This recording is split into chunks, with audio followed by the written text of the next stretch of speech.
Ever feel like your website's gotten kind of lost?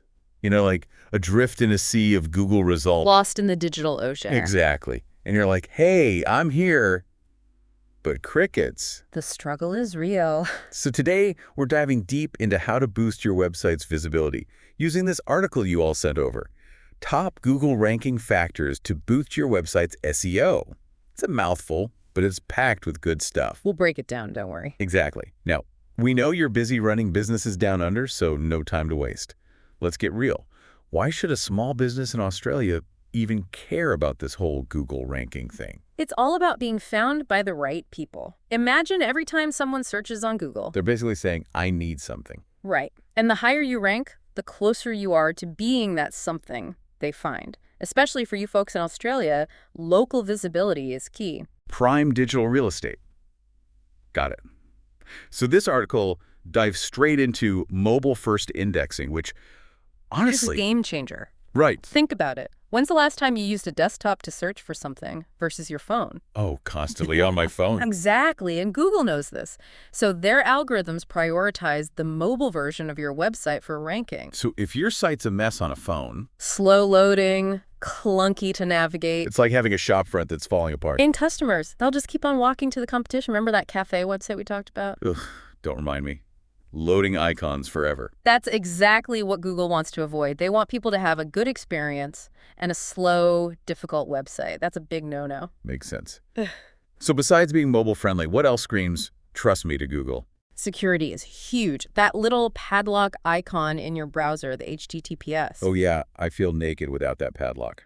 It shows you're taking user data seriously, which is crucial for any online business, but especially now with so many transactions happening digitally. Absolutely. And the article also mentioned accessibility, right? Big time.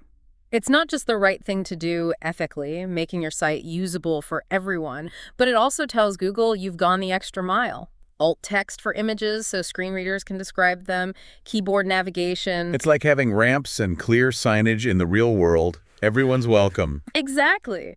And Google sees that as a sign of a well-designed site, which they love. Okay, so we've got the whole mobile security accessibility thing down. Yeah. Now, let's talk about something that always seems a bit mysterious.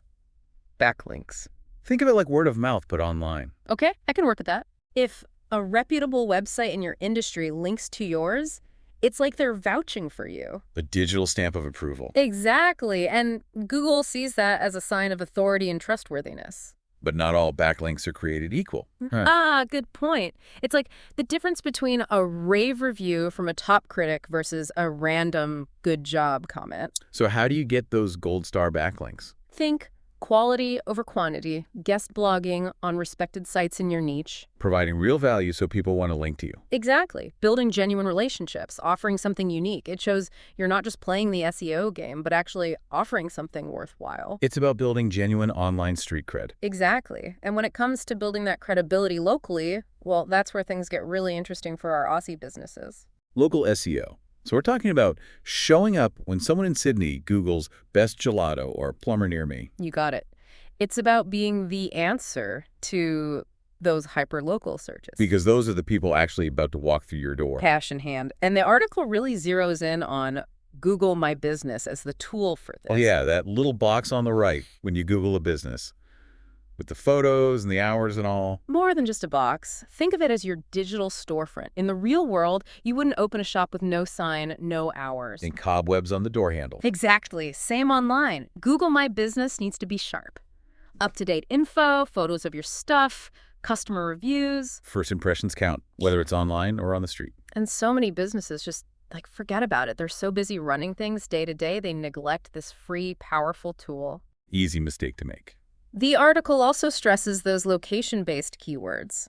Don't just say bakery. Say sourdough bakery in Melbourne, croissants in Fitzroy. So people can find you specifically. Exactly. Now, we've covered mobile, security, backlinks, local. It's a lot. But there's one more layer. Technical SEO. Oh boy.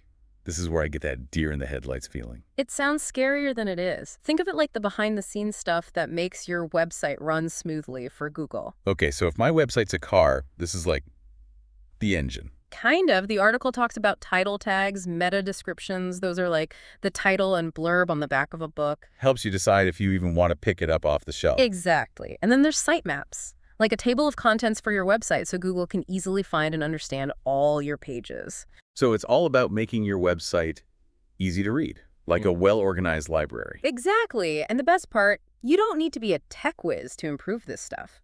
Plenty of tools and resources out there. That's a relief. But it's interesting, right? It's not just about checking boxes for Google. It's about making the site good for people. 100%.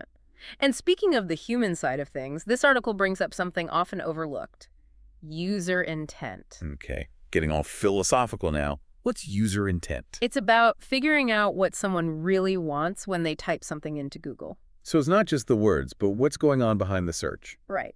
Best chocolate cake recipe could mean someone wants to bake a cake. Or find a bakery to buy one. Exactly. Google's getting really good at figuring out intent. Their whole goal is connecting people with the most relevant stuff. So my website needs to line up with what people actually want. But how does Google know? Remember bounce rate. If people land on your site and immediately click back, that's a bad sign. Like walking into a shop, not finding what you want, and leaving. Google sees that. High bounce rate means your website's not delivering, which can hurt your ranking. It's not enough to just get people there. You got to keep them interested. And while we're talking about keeping things interesting, the article touches on something I find fascinating: SEO and social media. Okay, now this is where I get a little lost. I always thought of SEO and social media as, like, totally separate things. Yeah, it's a common misconception. Yeah. The article makes it clear.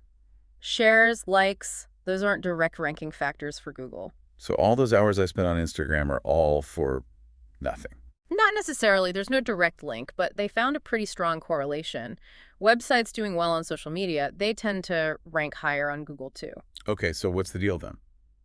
Why does it matter if it's not, like, a direct connection? Think about it. If your stuff is going viral, getting shared like crazy. Probably because it's good, Right. right? People found it valuable. Exactly. And that kind of quality content, the kind that gets people talking, that's what Google wants to promote anyway. Stuff that answers questions, solves problems, all that. Right. Plus, all those shares send more people to your website, which Google definitely notices. More traffic is a good thing. So win-win. But it's more than just rankings, right? Social media helps with, like, brand awareness and all that. Totally. You're building a community around your business. People get to know you, like you, trust you. Okay, this is all making sense now. We've covered so much today. Mobile friendliness, those backlinks, the local SEO thing, even got a little philosophical with user intent. It's a lot to process. But that's why we do these deep dives, right? Cut through the jargon, give you the good stuff. Exactly. And you don't have to do everything at once, right? Even just picking one thing to focus on. Makes a difference over time. Even small steps consistently can get you big results.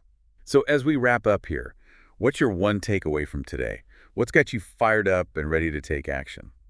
Maybe it's finally giving your Google My Business profile some love, or looking at your website content through your audience's eyes. Whatever it is, take that step. It might just be the boost your online presence needs. And hey, we're here with you on the journey. Let us know how it's going. Hit us up on our website or find us on social media. We love hearing from you all. Until next time, happy optimizing.